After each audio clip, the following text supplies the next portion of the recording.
우리 보면 이제 외란은 다 봤단 말이야. 이제 외란 이후의 상황을 잠깐 볼게.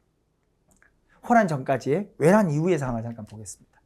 자, 지도 다시 보시면 또 일본 안 뜨면 안 되는데. 자, 조선 뭔가 불안해. 명, 여진. 오, 일본 떴다. 안 빠졌어. 자, 다시. 자, 이게 기본 관계잖아요. 여기 이제 변동이 생긴 거지. 어떻게? 이거잖아. 요놈들이 쳐들어와서 우리가 7년간 전쟁을 치렀죠. 3단계 나와서 꼭 범주화시키면 돼. 언제든지 외울 게 많다. 잘 정리가 이해가 안 된다. 정리란 게 범주화야. 여러분 그 범주화를 하면 돼. 아무것도 없어. 그리고 공부를 열심히 하면 많이 공부하면 복잡한 게 아니라 어려운 게 아니라 단순하대 오히려. 나 같으면 단순하지 않아? 분명 내용이 적은 건 아니야. 혼자 보고 있으면 얘 미쳤구나, 여기가 뿜었구나 생각하는데 근데 들을 때 절대 그렇지 않잖아요. 단순화된다니까. 굉장히 단순하게 보여요. 공부를 열심히 할수록. 공부를 열심히 안 할수록 복잡해 보이고 어렵게 보이고 그런 거예요 실제. 아무튼 외란 봤잖아요. 자, 이 외란 초래한 결과를 보는 거잖아요. 조선 국력 세지 약해져. 약해진다는 게 진짜로요. 7년간 조선까지 굉장히 휘청 만든 거예요. 국가지는 너무 어려웠고.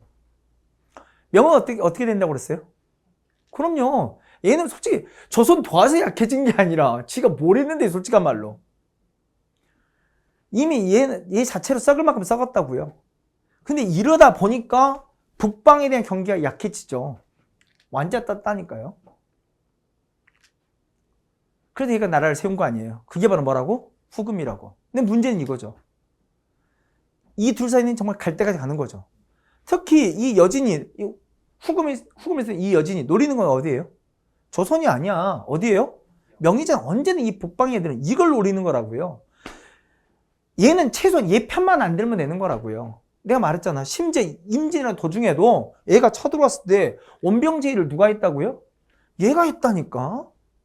조선이 얘를 안 받고 얘를 받았을 뿐인 거지. 얘가 원병을 제한하지 않은 게 아니야. 왜? 얘는 조선을 반드시 자기 쪽에 붙이고 싶은 거야. 근데 이 둘이 갈등을 겪고 있는 상황. 우리는 어디를 선택해야 하냐 문제잖아요. 자, 임진은 끝났어. 왕 선조도 끝났단 말이야. 이제 누구야? 광해야. 광해 누굴 선택해요? 그럼 중립을 선택하지. 이가 중립을 선택하잖아요. 그 대표적 사건이 바로 뭐였어? 강홍립 사건이 있잖아요. 적의 동태를 보고 향배를 정하라고. 이게 강홍립 사건이잖아. 이 출병이 명과에 나면 이 출병이 우리 뜻이 아니었다는 거 정확히 밝히고요. 거기에 가교역한 게 이 강홍립이라고 했잖아요. 근데 이것이 뭐라고요? 성략 명분을 어겼다고. 성략 명분, 화와 이의 세계가 있는데 소중화인 조선이 이의 편을 든 게 어디 있냐고. 성략 명분을 어겼다고. 특히나 선조가 우리에게 족쇄를 채웠다고 했잖아. 뭐라고요? 그 임난 때 명이 도와준 게 바로 뭐다? 제조지운 하고 말했잖아요. 이미 망해진 나라를 다시 이렇게 세우고 우리에게 명은 뭐라고? 부모라고. 이따의 말을 짓거리기 시작했다고요. 그래서 이 광해의 중립외교가 뭐야? 성략 명분에 어긋난다고 그래서 뭔 거야? 반정이 일어났잖아. 그게 바로 인조반정. 이제 인조반정을 통해 짓고 난 인조는 누구 편을 든다고요? 이 서인정권은. 그럼 철저하게 명예 편을 든다고. 그걸 이렇게 들었지. 친명배금 정책이라고.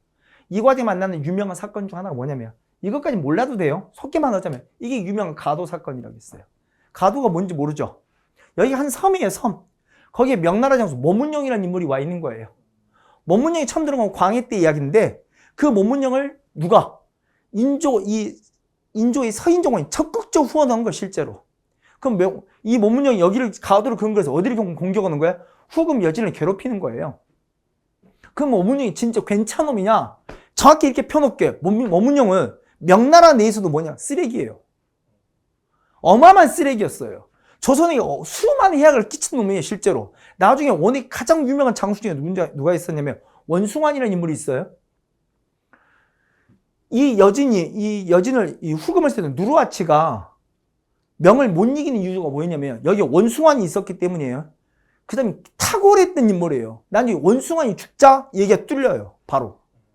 그가 있을 때는 누르하치가 딱 1패 한 번 하는데 그게 이 전투예요. 그 원수가 아니라 탁월된 이 장수가 도저히 꼴을 못 봐야 돼. 이거 완전 너무 쓰레기 돼. 가서 죽이는 게 바로 이 모문용이에요. 근데 걔 못 따라 환장했던 게 이 정권이었어요. 이게 유명 가도 사건이에요. 근데 이 친명 배금 정책이 알려져요. 어디에? 여진에 알려져요. 그게 바로 뭐냐면 우리 인조가 한번 소개하지 않았어요? 인조 때, 인조 반정할 때 1등 공신이 따로 있었다고. 근데 1등을 책봉되지 못했던 인물 누구? 이괄이라는 인물을 한번 소개하지 않았어요? 맨 선봉에 서서 이 반정을 성공시켰으나 1등 공신이 되지 못 2등 공신에 밀렸던 그 이괄이 나중에 역모로 몰렸다니까 더 억울할 거 아니야. 그래서 반란 일으켰다니까요.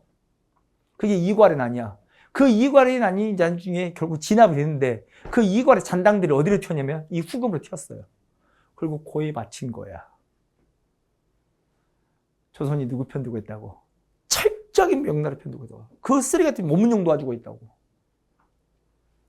그 순간 어째? 후금이 열이 받았겠지. 그래서 저도 쳐들어온 거야. 본격적인 병자론 전에 쳐들어온. 그게 바로 뭔데? 정묘호란이야.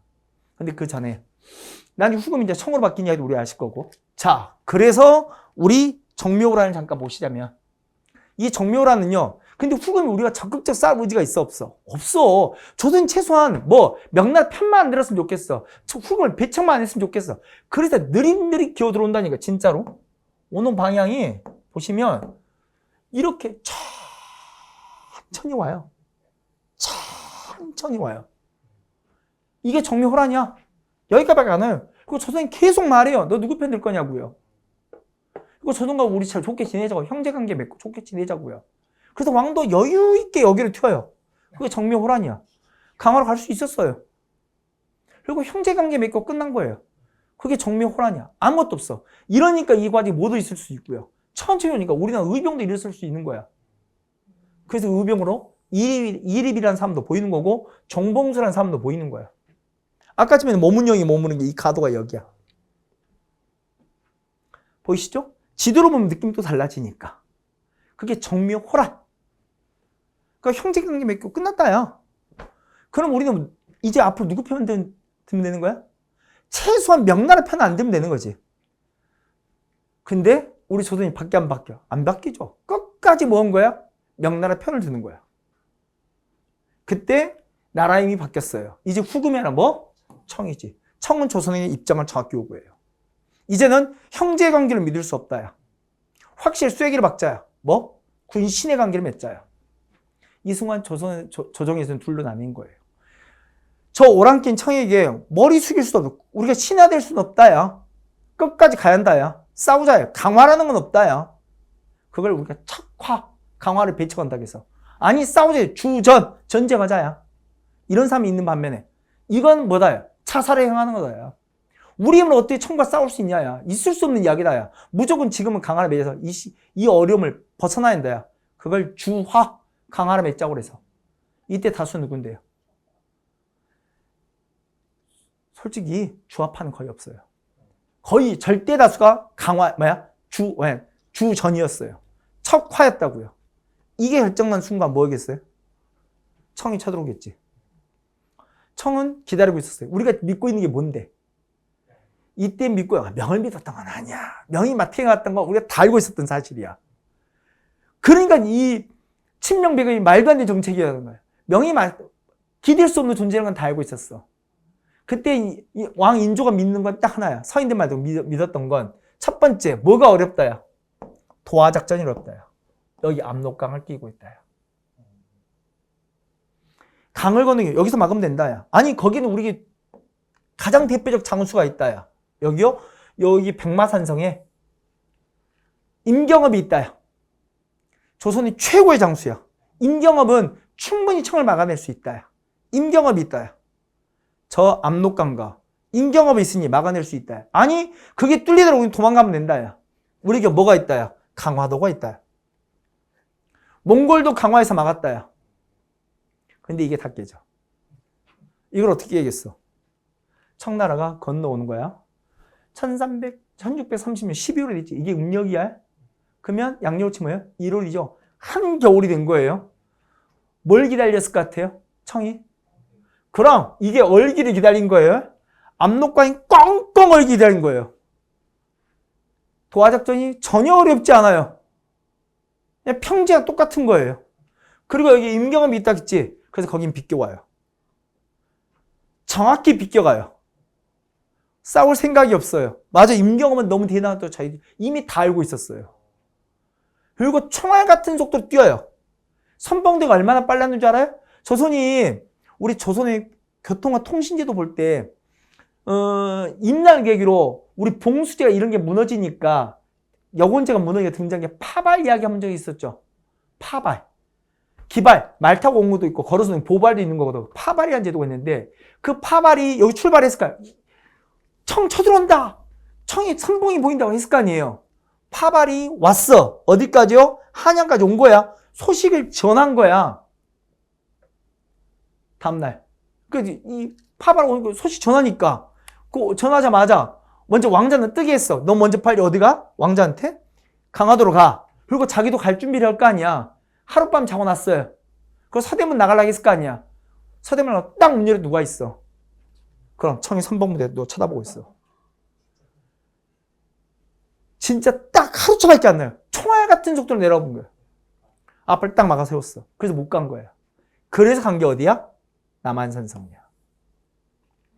그 인조와 소윤세제는 남한산성 간 거예요. 그래서 소개했죠. 그래서 얼마 버텼다고요? 얼마 동안 싸웠다고? 이들 친명배급을 잊혔던 서인들 최소한 북인만큼은 싸워야 할 거 아니야. 7년 싸웠다고요? 아니라겠잖아. 7개월도 못 싸웠다니까? 아니 70일도 못 싸웠다니까요? 47일 싸웠다니까.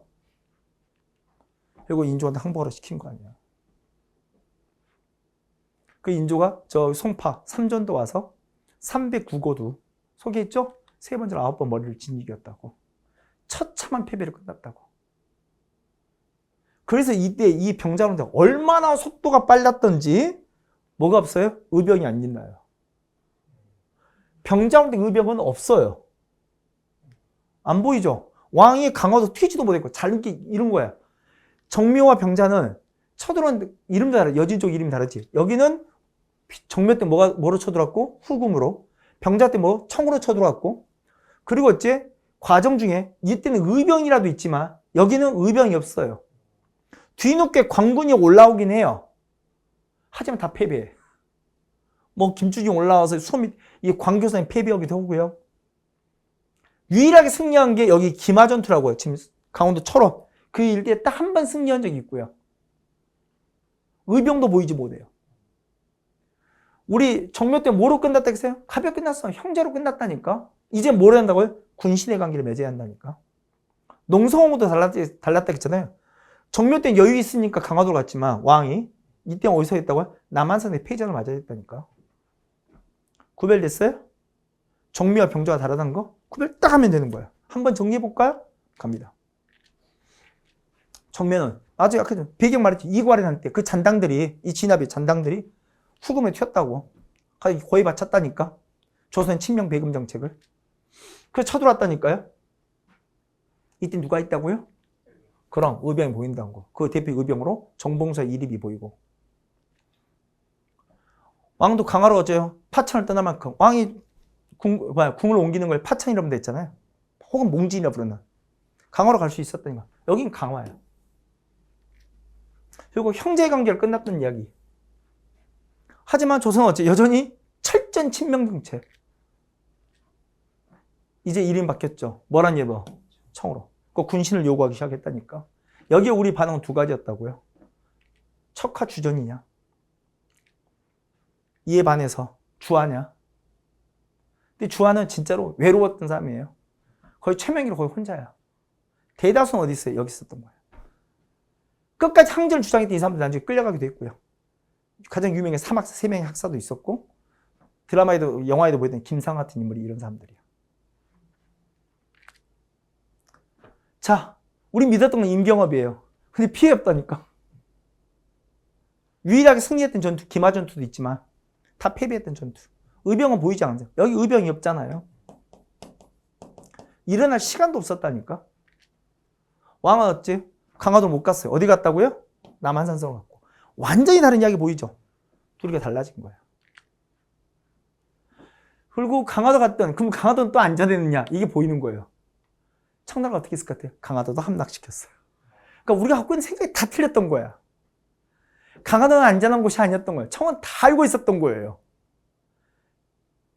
함락적 전략 다 갖고 있었던 거예요. 그래서 그때 강화도 함락될 때 순절했던 사람이 있는 거예요. 그게 김상용이라고. 자, 가만 보니까 성이 무슨 성씨예요? 아, 김신지 나도 알지. 누가 몰라요. 응? 두 개 형제입니다. 무슨 김씨일까요? 이게 안동김입니다. 그래서 안동김씨가 뜨게 된 게 여기서부터예요. 앞에서 우리 안동김씨 유명한 거 들어본 적이 없잖아. 여기서 뜬 거야. 이제 호란 이후에 충절의 상징으로 뜬 집안이 이 집안이에요. 그래서 그 바탕으로 그 후손들이 권세를 누리게 된 거지. 안동김씨예요. 자, 결과 나와 있죠. 결국 인조 남한선이 나와서 삼전도에서 굴욕을 겪는 거잖아. 이제 무슨 관계라고요? 형제 아니야? 군신의 관계. 완전히 딱 다른지 알겠죠? 쩍 갈라지는 거야. 비슷비슷한 거 아니야? 그때 봤던 309고도 이야기도 봤고요. 이 전쟁 인적 피해도 있고 정책 피해도 있었겠지. 자, 뭐가 더 컸을까요? 분명히 피해 커요. 인적 사람도 죽었을 거고 물적 피해도 크고. 그죠? 전쟁이 있으니까. 정책 피해도 있을 거 아니야. 근데 내가 아침에 말했죠. 전쟁 며칠 했다고요? 47일 했어. 뭐가 클 것 같아요? 이게 아니라 이것도 있다고 해서 없는 게 아니라 했어요. 지금 가장 큰 피해는 뭘 것 같아? 왜? 누구한테 밟혔다야? 월안케한테 밟혔다야. 이게 당시 지배층한테 충격적이었던 이야기지. 성리학적 명분이 너무너무 충격적 이야기였던 거예요. 그렇지 않겠어요? 소중화의 나라가, 중화에 포함됐던 나라가 이에 밟힌 거예요. 그래서 여기에 뭐 나온 거야? 복수하자는 이야기가 나온 거야. 근데 그 전에 호란의 이야기 잠깐 보겠습니다. 자, 우리 인조 봤잖아요? 인조의 두 아들 이야기 잠깐 볼 텐데, 큰아들이 누구라고요? 소윤세자. 둘째가 누구라고요? 복림대군. 뒷나라고 효종에는 복림대군이 있다고 그랬지? 자, 소윤세자 이야기도 보면 이 둘이가 어째요? 아버지를 대신해서 청에 끌려갔잖아요. 청에 인질 생활했던 소윤세자 이야기. 나중에 명이 망할 때 그 명이 망하는 장면도 두 눈으로 목격했던 소윤세자 이야기. 이 양반이 뭐 했다고요? 이 인질 생활을 거의 8년에 걸쳐 인질 생활을 했거든. 그동안 뭐 했어? 이 청과 조선사의 수많은 불편한 일들 그가 다 처리했다니까. 패전했던 나라의 왕자야. 진짜 쉽지 않았을 거 아니야. 하지만 그걸 진짜 온만에 다 처리했거든. 그게 심양관이라는 곳이야. 소윤세 정책 역량이 보이는 수많은 외교 문제 처리하고. 근데 청도 웃겼어. 처음 데려갔을 때는 한나라 왕자 끌고 가니까, 인지를 끌고 가니까 수행원도 많았을 거 아니에요? 비용도 어마어마하게 들었을 거 아니에요? 그 비용은 청이 대줬다? 최대한 끌고 왔으면 대주긴 해야 할 거 아니야? 밥은 먹여주고 일을 해줘야 할 거야. 살긴 해줘야 할 거 아니야? 근데 어느 순간 부담되기 시작한 거야. 시간이 흘러가니까. 그래서 어떻게 하는데요? 니들이 자체 조달해 라고 시켰어요. 그리고 땅을 떼줬어요. 이 땅 잘 운영해서 니 자체 조달해. 그래서 어떻게 하는데? 이 사람의 부인이, 그게 유명한 강빈이야. 그 땅을 경작하기 시작해요. 그 경작하기에서 청에 잡혀와 있던 수많은 조선인 포로들을 이용해서 땅을 경작하고 엄청난 수확물을 내기 시작하고 그걸 바탕으로 거래를 하고 무역을 하고 수많은 재주를 보이기 시작해요. 그리고 더 나가서 이 소윤세자가 처음에는 자기도 패전했던 나라의 왕자로서 분노가 장난 아니었을 거 아니에요. 청에 대한. 하지만 현실을 깨닫고 망하는 명을 보기 시작하면서부터 자기가 생각했던 성리학적 세계관에 대한 근본적 의문이 제기되기 시작할 거 아니에요. 이러는 과정에서 만났던 사람이 있어요. 독일 신부입니다. 아담 샬이라고요. 탁월했던 인물이에요. 과학자기도 하고 수학자기도 했다. 그를 통해서 이제 서양의 문물들을 배우기 시작해요.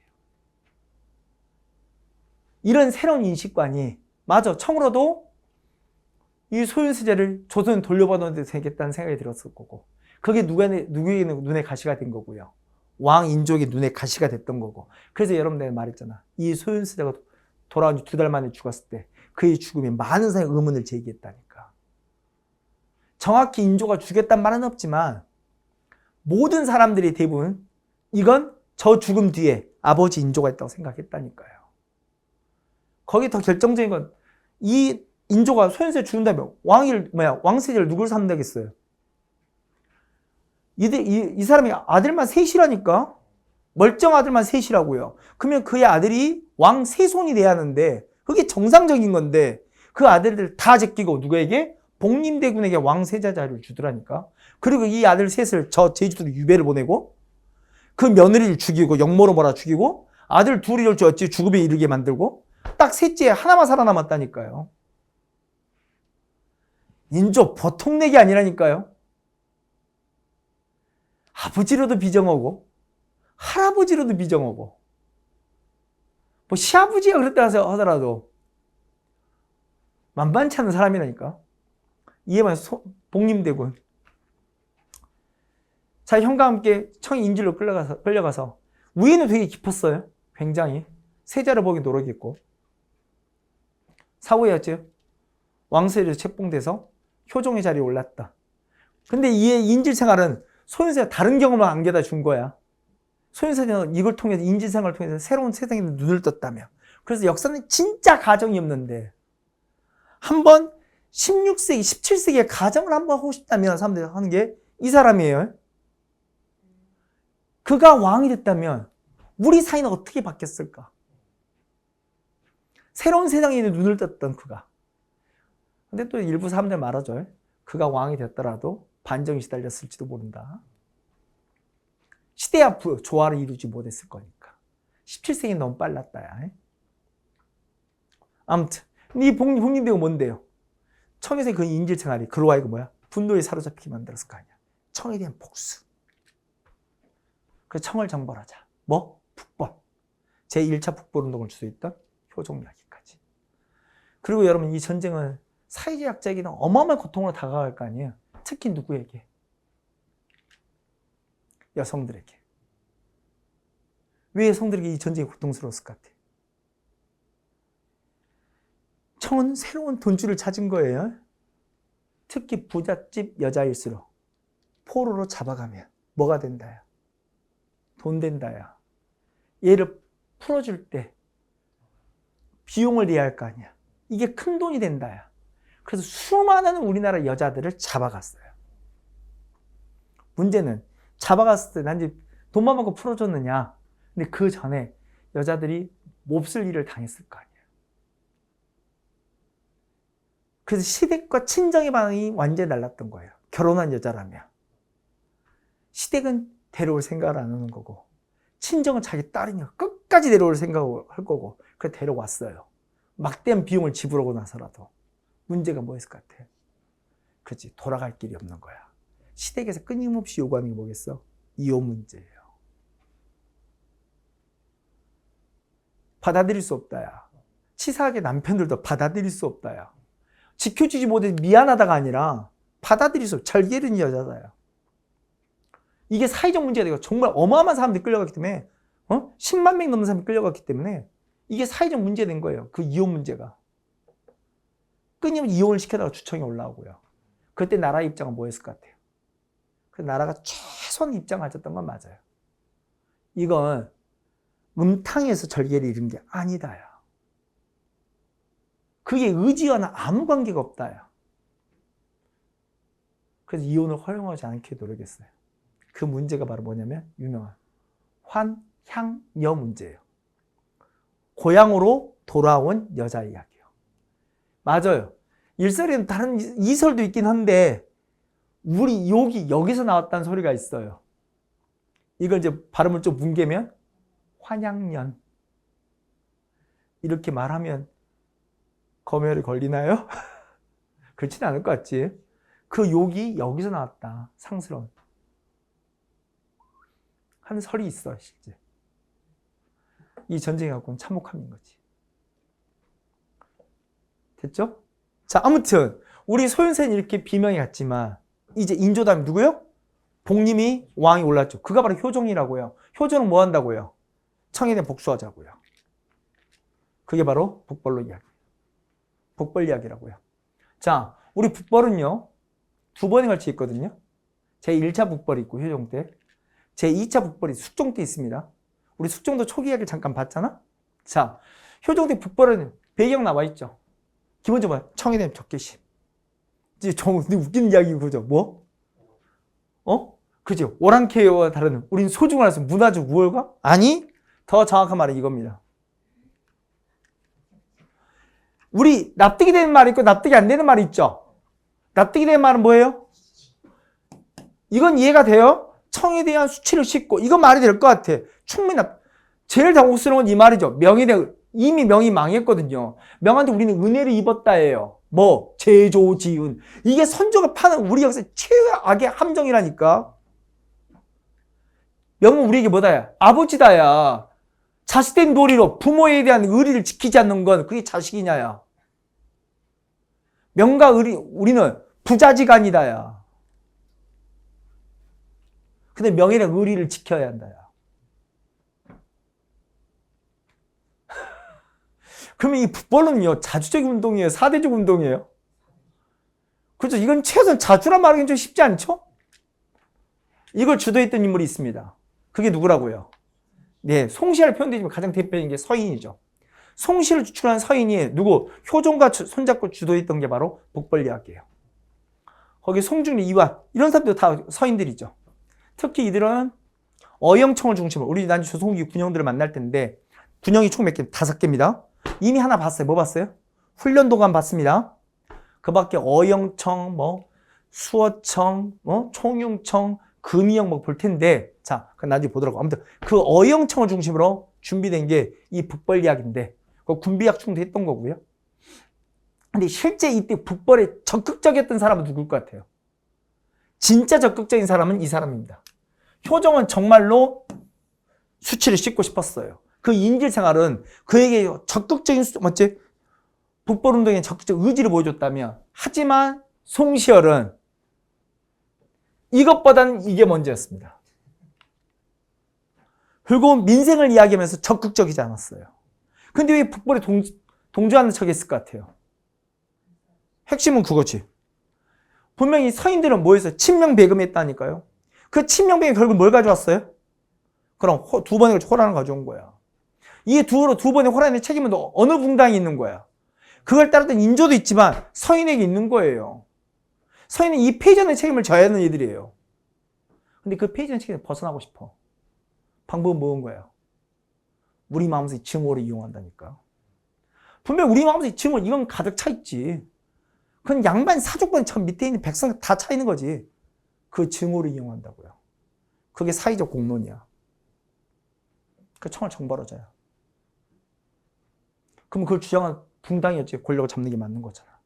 군영을 장악하는 게 맞는 거잖아. 그래서 걔들은 정권을 안 내놔도 되는 거잖아. 그래서 소개했잖아요. 북벌로는 뭐다? 국내 정치다. 이 사람 어디 있을지 모르지만 이들에게는 국내 정치용이다. 뭐다? 그럼 서인 정권 유지야. 하나의 수단에 불과하다. 이게 포인트라고요. 진심은 그게 있다. 그러니까 내가 말했잖아. 언제든지. 현재도 똑같다고요. 우리에게 뭔가 증오를 불러일으킨다는 건 그럼 뭔가 의도가 있다야. 합리가 아니라 증오를 일으킨다는 건 뭔가 의도가 있다야. 그럼 국내 정치용이다. 전 다른 이야기 하지 않았습니다. 잘 피해갔습니다. 그리고 이 북벌은 한 번 더 있습니다. 숙종되어 있는데요. 이유가 뭐냐면 청 내부에서 반란이 일어났대요. 청이 혼란스럽다야. 이게 저로의 국제정세 혹이다야. 이걸 이용해서 청을 찾아가면 답이 나올 수도 있다야. 이걸 주도한 사람이 윤유입니다. 이때 붕당이 좀 다른데 남인입니다. 남인 윤유가 숙종 초에 이걸 제기하기도 했어요. 그래서 실제로 도 채찰사부 이런 것도 설치하고요. 이거 군대를 장악한. 그리고 제가 도 채찰사에서 실제 군대를 육성한 거예요. 그리고 묵각비자도 증언했다겠죠. 얼마나 증언한 줄 알아요? 여러분 원래 묵각비자 총 몇 명? 기억이 안 나. 문과학에서 총 몇 명? 33명. 기억나죠? 문과 몇 명? 기억이 가물가물 28명. 에? 이때 얼마 뽑았을까요? 15,000명. 시험 얼마나 좋아해?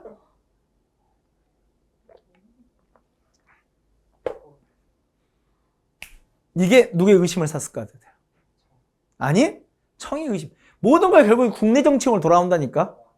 그럼 왕 숙종의 의심을 삽니다. 군을 누가 장악했다? 저 남인들이 장악하는 거 아니냐. 얘들 군권 장악 의지가 있는 거 아니냐. 어린 나이 왕이 숙종. 굉장히 의심했어요. 그래서 어떻게 했어? 뒤집고 싶은 거예요. 그래서 뒤집었어. 한번 서기하지 않았나? 그 사건이 바로 경신왕국이라고요. 유학사건 전에 한번 수업 시간에 이야기했나? 기름 먹인 찬막 이야기. 명분은 기름 먹인 찬막인데 발단은 그 전부터 숙종은 끊임없이 의심했다고. 저 난민들의 군영장악 의지, 정권장악 의지 불순하다야. 남인 뜻대로 내가 움직여줘야 하냐? 아니다. 그러니까 일거에 전국을 뒤집었다니까. 한 방에 내쳤어요. 그래서 죽음으로 가는 게 윤유예요.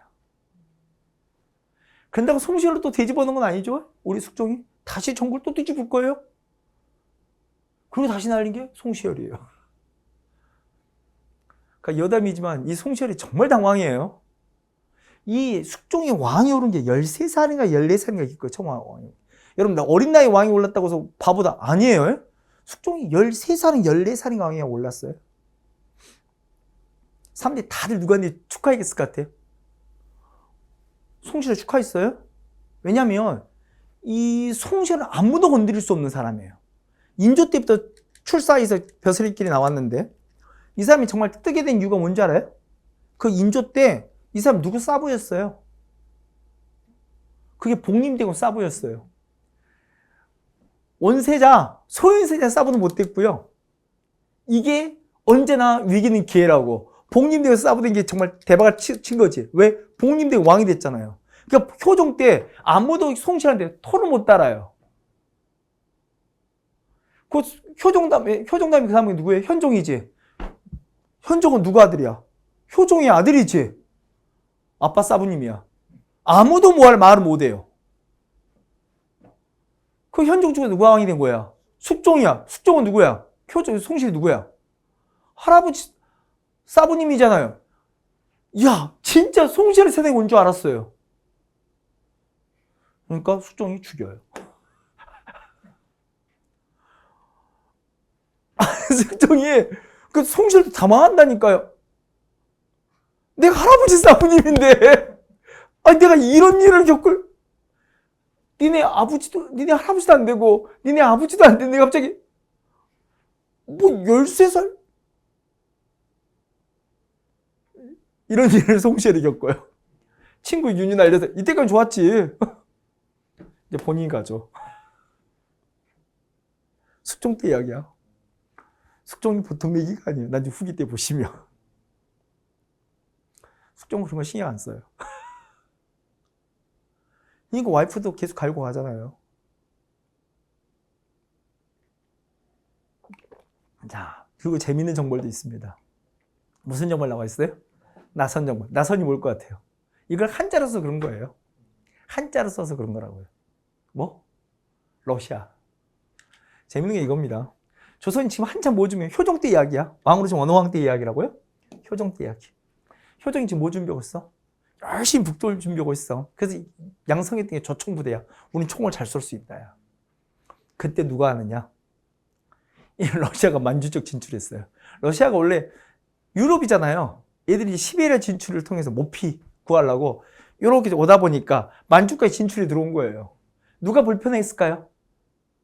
청이 열나 짜증나죠. 이건 말도 안 된다, 야. 그걸 러시아 쳐내야 한다 생각한 거야. 근데 걔들이 모두 총 들고 왔잖아.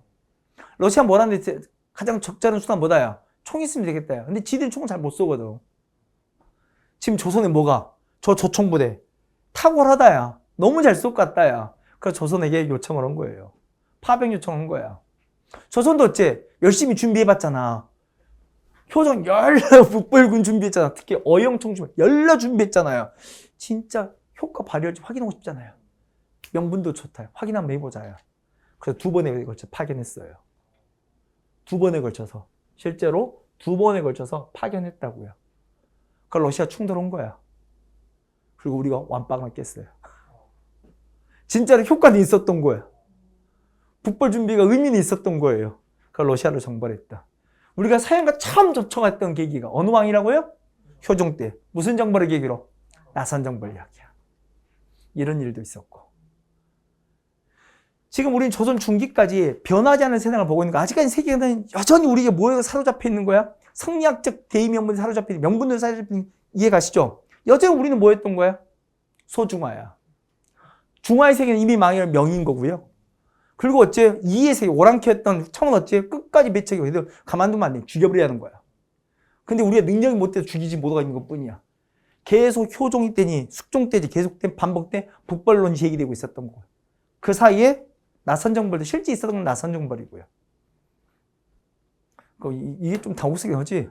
이 북벌을 준비해서 열심히 이 부대가 청을 치러 간 게 아니라 청이 적을 제거하러 갔던 나선정. 그것도 2번이나 갔다니까. 나선정벌을 보신 거고요. 근데 여기에 중요한 변화가 옵니다. 그 전에 숙명정치 한번 봐보세요. 얘는 여전히 명을 잊지 못한다야. 명의 은혜를 잊지 말자야. 대표님 만동묘입니다. 만동묘가 뭐 나와 있죠. 명의 황제의 제사를 우리가 지내는 거예요. 명나라 마지막 황제뿐만 아니라 명나라에서 임진할 때 파병했던 황제까지 그 은혜를 잊어서 안 된다야. 그게 만동묘고요. 화양동 사원이 누가 관련이 있을 것 같아요? 특정 인물 관련이 있어요. 여기 써 있는 인물 중에 누굴 것 같아? 성원은 선현을 모시는 곳이라 했잖아. 누가 관련이 있을 것 같아? 그래, 송시열이지. 그래서 화양동 서원에 이 만동묘가 있는 거고요. 그리고 이걸 민간에서만 이렇게 명예 황제를 모시면 되냐? 나라에서도 모셔야지. 요구합니다. 그래서 창덕궁이 모십니다. 그게 대보단이에요. 명황제의 제사를 지내자. 이 세계 전혀 벗어나지 못하고 있는 거예요, 우리가. 다 숙종 때 이야기인데. 숙종 초까지 계속 이런 얘기 계속 있는 거야. 그리고 마지막으로 제일 황당한 건 동묘입니다. 우리나라에 관우사당이 있습니다. 왜 관우사당이 있는지 아세요? 우리 아까쯤에 임진할 때 명예장수로 내가 이효성 잠깐 소개했죠. 썩 중요한 인물은 아닌데 이효성이 들어와서 평양전투 때 승리를 거뒀잖아요. 우리의 연합에서.